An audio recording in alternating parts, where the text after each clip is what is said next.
a world-renowned company, Bexera, for installation of PACS and artificial intelligence system at JPMC.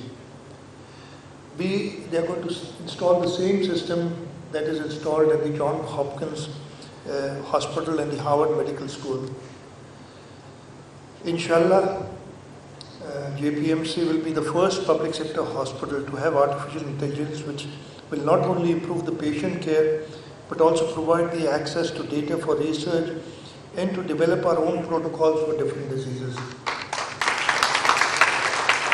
And I've been told, something are very difficult to believe, but I'm sure very incredible people are telling me this. So we, in the province of Sindh, it will be the first time outside the United States of America that advanced AI technology will be deployed to make predictive algorithm-based and trained on local Pakistani population and disease patterns. So the actual subjects will be local Pakistani patients, and because genetics, I'm not an expert, but obviously we have different diseases than the ones in the West, and there are different treatments for us, and we need to learn from our own patients and learn from our own prognosis of diseases that we have in this country.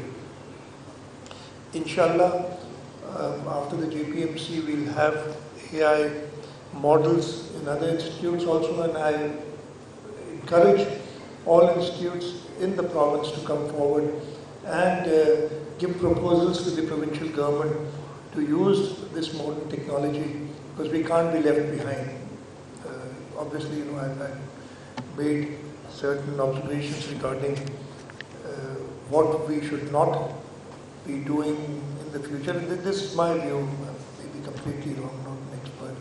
You doctors, you researchers are the ones who will lead us, and I assure you that the government of Sindh will provide you with the utmost support under the constraints that we have. One last thing, as Dr. Tariq Rafi pointed out, I'd want to say this. A couple of days ago, 3 or 4 days ago, we've learned suddenly that the federal government is stopping. I know the federal government is under a financial crunch. We are under a financial crunch. We've got problems. But we can't, and this is what had happened in 2012 also, and I'll tell you about that story too. I'll just go to 2012 first. In 2012, at that time, I was the provincial finance minister. We made a budget. At that time, even 1.9 billion rupees was a lot of money. We made a budget and set funds for these 3 hospitals in Karachi, the NICVD, the JPMC and the NICH. And the finance secretary came to me, I remember it was the 6th or 7th of July, saying that we have a whole of, I don't remember the exact amount, but it should be around this 1.9 billion or 2 billion rupees that we have to fill in, because they've not left it, these hospitals don't have any money and they can't function. The chief minister then was very kind. We took it to him, the health department and the finance department, and he approved this additional 2 billion rupees outside budget. Normally, outside budget allocation not done in the first week of the financial year. We had to do it.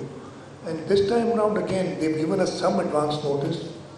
But again, the almost 12 billion is what they were giving the Sindh hospital. This is in addition to the 32 billion that the HEC has recommended for the universities, because they took into account the 11 billion rupees that were coming from the federal government. And 4 or 5 days back, we were told that they're not going to give us any money.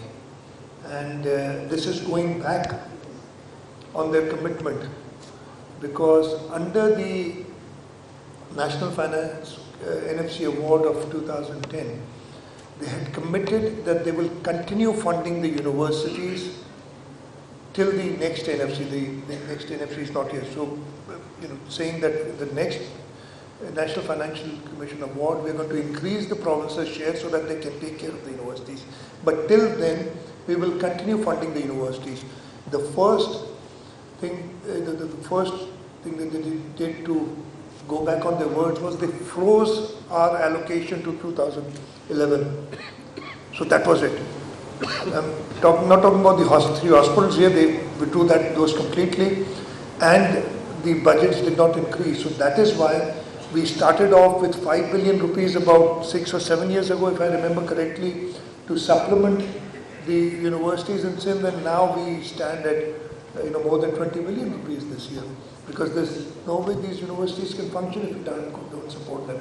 And suddenly this year there's another hole of 11 billion rupees from the federal government. And I take this opportunity because I'm sure this would go on. This is not acceptable. We will not accept it. I'm going to write to the Prime Minister to continue funding at least at the levels that they were doing earlier. If they're not increasing, at least they should continue funding at the levels that they were doing earlier, and provide the necessary funds for our universities. With this, I'd like to end my talk here today. I'm sure I don't want to bore you any further. You'd like to learn more about AI and the advancement in the health sector. So once again, I thank the organizers of the second postgraduate research conference for inviting me here today. It's an honor for me, and I'm grateful that you all listened to me so patiently. Thank you very much.